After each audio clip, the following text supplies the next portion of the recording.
မင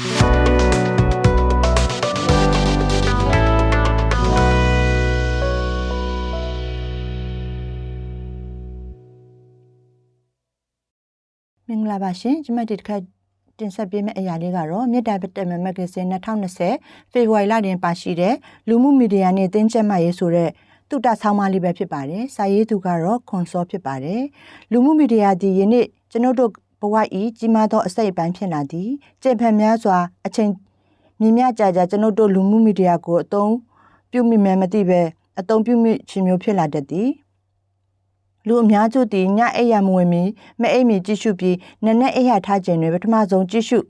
စစ်ဆေးသည့်အရာမှာလူမှုမီဒီယာ Facebook, Instagram စသည့်တို့ဖြစ်လာသည်ဤသို့လူမှုမီဒီယာနှင့်အပြန်အလှန်ရှိနေခြင်းသည်ကျွန်ုပ်တို့၏စိတ်ကျန်းမာရေးအပေါ်ထိခိုက်စေသည့်များရှိနေပါသည်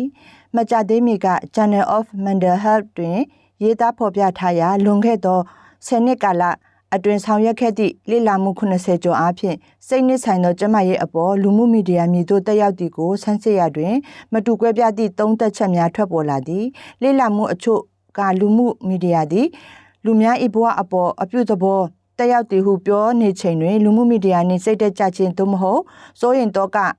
ဆက်ဆက်မှုဖြစ်နိုင်ခြင်းရှိသည်ဟုအချို့မှတတိပေးပြောဆိုနေပေသည်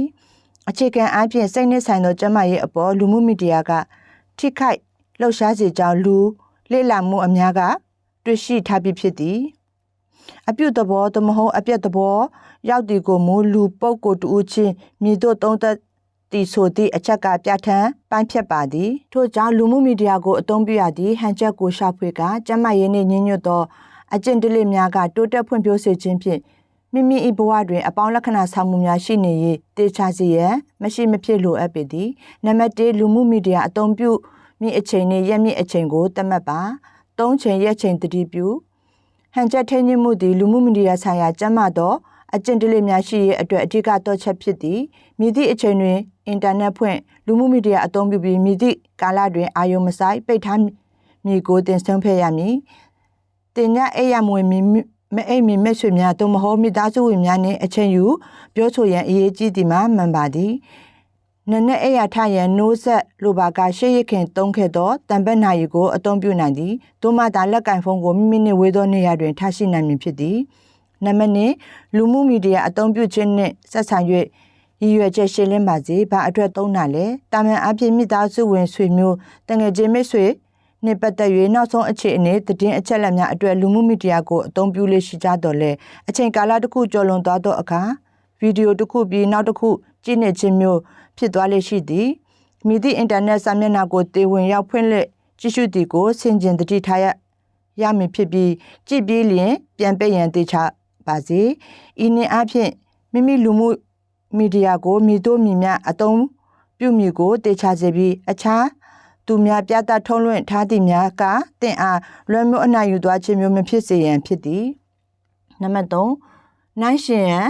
မဟုတ်စိတ်အားတက်ကြွညံ့ရွှင်စေရန်ဖြစ်သည်စိတ်တက်မထိခိုက်ဖို့လူမှုမီဒီယာအသုံးပြုရာတွင်အခြားသူများ၏အောင်မြင်မှုခရီးသွားမှုစားတောက်မှုပျော်ရွှင်နေမှုလှုပ်ဆောင်ချက်တွဲဆုံပွဲစသည်တို့ကိုတွေ့မြင်ရခြင်းဖြင့်သင်အားအသိပညာတို့ပျော်ရွှင်အားရနိုးစော်တက်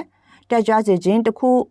မရှိဘဲမကောင်းသောခံစားချက်မိမိကိုမိမိအားမလို့အားမရဖြစ်ပေါ်ပါကလူမှုမီဒီယာသုံးခြင်းကိုရက်သို့မဟုတ်ထို့သို့ဆက်တိုက်ဖြစ်စေသောပုဂ္ဂိုလ်များနှင့်အဆက်ဖြတ်လူမှုမီဒီယာကိုအဆက်ဖြတ်ရန်စဉ်းစားတင်သည်နံပါတ်4ဓာတ်ပုံသို့မဟုတ်စာမတင်မီစဉ်းစားသုံးသပ်ပါစစ်စစ်ပြီးမှတင်ပါအင်တာနက်ကိုအခြေပြုသောလူမှုမီဒီယာ Facebook သည်ပြန့်နှံ့လွယ်သောကြောင့်မိမိတင်သောဓာတ်ပုံသို့မဟုတ်စာသည်အပြုသဘောအပေါင်းလက္ခဏာပြန့်နှံ့ခြင်းဖြစ်နိုင်ခြင်းရှိမရှိစဉ်းစားချိန်ဆရမည်ဖြစ်သည်အငင်းပွားပွဲစုပွဲလောရိုက်စေမည့်အရာများကိုရှောင်ကမိတ်ဆွေဆက်သွယ်သူများအကြားအပြုသဘောပတ်မိုးမှုများမြင့်တင်ခြင်းအတွက်သာအကြောင်းအချက်အလက်များဖြည့်ဆင်းတင်ပြတင်သည်